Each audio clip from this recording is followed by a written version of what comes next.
Welcome to Law Sessions. I am Jennifer Housen. In this law session on contract, we will be looking at several areas which are all interlinked somewhat.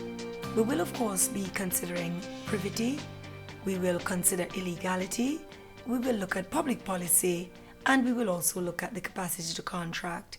It may sound a lot, but over the next hour or so, we will review these. And first off, I want us to dispense with illegality and public policy. Well, if we start off by looking at illegality and as it relates to an illegal contract, well, generally, there are circumstances where a statute makes the commission of an act an offense. Now, the courts must look at the act and interpret it to discover whether a contract involving that act is also rendered void, or whether the penalty which is provided in this statute is thought a sufficient sanction and therefore the contract may still be enforced. Now, when you consider this area, you have to look at whether the contract is illegal as formed or illegal as performed. But as a starting point, contracts illegal at common law, on the grounds of public policy, we have to look at agreements which include agreements, for example, to commit a crime. Well, at common law, from a public policy standpoint, these are not going to be upheld. Equally, if you're looking at a contract to commit a fraud or a contract to commit a tort, to damage the country's foreign relations or safety, to interfere with the course of justice, or if you try to agree to promote corruption or sexual immorality, then from a public policy standpoint, the courts will not enforce these. Now, the effect of illegality on a contract depends, as I said before, on whether the purpose of the contract was illegal, meaning was it illegal as formed, or whether the purpose of the contract was legal, but there was some illegality in the way the contract was carried out, meaning it was illegal as performed. Now, if we start off by looking at contracts illegal as formed, well, such a contract is void ab initio, meaning it is void from the start, and no action for a breach of contract will lie. The seminal case, of course, is Pearson Brooks, and most law students will know this. Now, you will see some law reports which say that the reason the action was brought was that she did not keep up the payments. You will see some reports that say she damaged the carriage, and so she was seeking, the claimant was seeking compensation for the damage in accordance with the contract. Well, let's explore the case itself. The case here was that it was a contract under which the claimant supplied the defendant with an ornamental carriage, or an ornamental brougham as it was called, but it is a type of carriage. And it was to be paid for by installments. Now, after one installment had been paid, the carriage was returned in a damaged condition, and the claimant, of course, sued. Now, he sued for compensation in respect of the damage, and he also sought a claim in respect of the higher charges which were outstanding. Now, the defendant was a prostitute, and there was evidence that she intended to use the carriage to attract customers. In addition, it seemed that at least one partner in the claimant's firm was very much aware of the purposes that it was to be put to. Now, on this basis, the court said that it would be an illegal contract, sufficiently so that the claimant would be unable to recover either under the contract or for the damage. Now, the knowledge of the claimant was a relevant factor here. But the point that the defendant was a prostitute does not mean that every contract with a known prostitute will be illegal. Because in the case of Appleton and Campbell, the action was for the recovery of board and lodgings in relation to a room which was rented from the claimant. Now, the court said that the plaintiff could not recover if he knew that the defendant was a prostitute and that she was using the room to entertain her clients. But, and using the court's words, the court said, if the defendant had her lodgings there and received her visitors elsewhere, the claimant may recover, although she be a woman of the town, because persons of that description, the court said, must still have a place to lay their heads. Very kind of them. Now, it means when we look at these cases, there are two factors which are necessary for the contract to be unenforceable. First, there must, of course, be the knowledge that the other party is a prostitute. And second, knowledge that what was supplied under the contract is to be used for the purposes of prostitution. Now, if we look at more recent cases, and when I say recent, for example, in contract law, we're talking about 1921, but nevertheless, if you look at a case like Mahmoud and Isfahani in Re Mahmoud and Isfahani 1921, we see a case where the defendant didn't have a license, and although he said that he had, he didn't. A contract was made to sell linseed oil when it was an offense to sell without a license. This induced the person buying to then purchase it, but the buyer then later refused to accept the oil. It was held that the seller could not claim damages for non-acceptance even if he tried, because the court said that as it relates to the oil and the sale of the linseed oil, you needed a license. There was no issue of mens rea here. It was simply that the statute required a license. Now, the contract was therefore expressly illegal. There are a couple of cases relating to law firms which have come on board and which are obviously important for you to consider. The one is Mohammed and Alaga. So Mohammed and Alaga, A-L-A-G-A. And the second is Awad and Gerety, A-W-W-A-D, and Gerety, G-E-R-A-G-H-T-Y. Now, these are two cases where the question was on the severability of the legal parts of an illegal contract. Now, in Alaga, it had to do with solicitors, and solicitors were permitted to accept referrals on introductions only if they were made for no reward.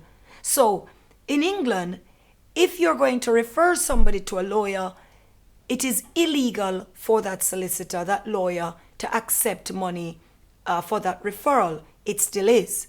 So the point then was, in this particular situation, because the person referring was also a translator and he offered some translation service, the question was whether when he submitted a bill for both the referral service and the translation service, was the entire contract void?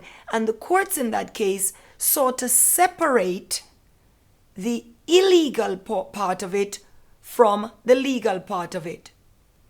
In contrast, in Awad and Gerety, we see a case where, because it was the solicitor who was seeking to recover on the basis of quantum meruit, which means as much as is deserved, the courts denied the claim because arguably a solicitor should know better. And in that case, it had to do with not being championous and to do with champagny. I would suggest you look up that word. It's C-H-A-M-P-E-R-T-N-Y. And the idea at common law is that you should not be involved in litigation. And when you go to, say, for example, your English legal systems or your common law reasoning lectures, you will see that this is one of the issues when you consider a situation such as whether or not you can recover in respect of legal services. The way the legal services is going, you cannot, for example, in England, say that you are working on a true American style no win, no fee. It really isn't like that. And that is because you're not supposed to be concerned in litigation. Now, in Awad and Gerety, the court said because it was written in a way where the lawyer would have been concerned in the outcome of the litigation financially, then the entire thing was struck down. Now, the effect of illegality on a contract is that money paid or property transferred cannot be recovered. The exceptions, of course, are, and this is law, there will be exceptions. Number one, where the parties are not in par delicto, which means that they are not equally guilty, then there's a possibility of recovery by the innocent party. The second is where the transferor genuinely repents, and the case of Biggers and Bousted in 1951 gives us some idea. And lastly, where the transferor can frame his claim in tort but relying on the contract. Well, just to expand on the par delicto doctrine, this may occur, for example, where there's a mistake of fact which renders the innocent party unaware of the illegal nature. A classic case is a case called and Bruce. Now, this was a case on an insurance policy for Russian goods, but at the time, there was ignorance of the fact that there was a war with Russia. Equally, for example, in the case of Housen Liverpool Victoria Legal Friendly Society, where there was an inducement to enter an illegal contract because of a fraudulent misrepresentation, again, the courts will consider the in par delicto doctrine.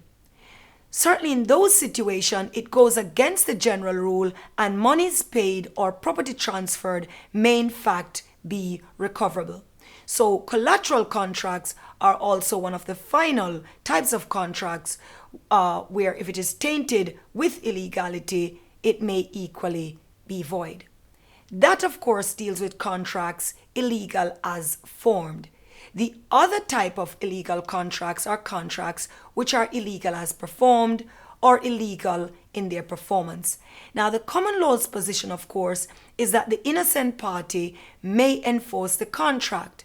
The relevant case to review and the principles that you need to consider are set out in various cases, not least Miles and Philip Trant, Strongman and Sincock. There is these cases which show you where if you consider a contract which has been performed illegally, so for example, I charter you to take me from London to Birmingham, but for example, you don't have insurance on your car, for example, it may very well be that the performance is illegal. Now, the guilty party may enforce the contract if the illegality is incidental, and the cases which highlight these again, we are considering cases such as Sean Groom in 1970, and one of the seminal cases for this area, St. John Shipping and Rank. There's also, of course, the Anderson and Daniel case. But the case I will focus on for our purposes is the St. John Shipping Corporation and Joseph Rank case. Now, in that case, the ship owner overloaded the ship in carrying goods. Now, this was a statutory offense, and it was held that the ship owner was entitled to recover the monies owed for the freight. Now, in the course of his speech, Justice Devlin distinguishes three types of contracts which were entered into for the purposes of committing an unlawful act, which were unenforceable, and contracts which were expressly or impliedly prohibited by statute. Now, Justice Devlin said that as a general principle, a court will not enforce a contract which is expressly or impliedly prohibited by statute. And then he says, in looking at the contract, you have to look at two questions. Does the statute intend to prohibit contracts at all? And secondly, does the contract in question belong to the class of prohibited contracts? Now, contracts may be declared void at common law on public policy grounds, as I said, where, for example, there are certain circumstances that allow them to be so considered. So, for example, in Alexander and Rayson, against public policy to agree to commit a legal wrong. Beresford and Royal Exchange, contrary to public policy, the court said, but what you have to look at in certain cases like that is what is the public policy that we are trying to retain? What is it that we're trying to defend? Pearson Brooks, I've mentioned earlier, And in Franco and Bolton, we see a payment to a mistress. The court said again, public policy, she can't sue on that. Herman and Charlesworth, again, if you're seeking to be a marriage broker, that type of contract, the court said, is prejudicial to family life and will be illegal. There is the last case of Tinsley and Milligan that I will touch on in this area, and it is a case where Miss Tinsley and Miss Milligan were lesbian lovers. They jointly purchased a home, but legal title was registered in Tinsley's name alone in order to perpetrate a fraud on the DSS. Now, relations between the couple soured, and Milligan claimed a share by way of a resulting trust. Now, the House of Lords held in Milligan's favor by a 3-2 majority, and they said that her resulting trust claim was not defeated by her fraud, since the resulting trust arose by presumption and she did not need to rely on the fraud.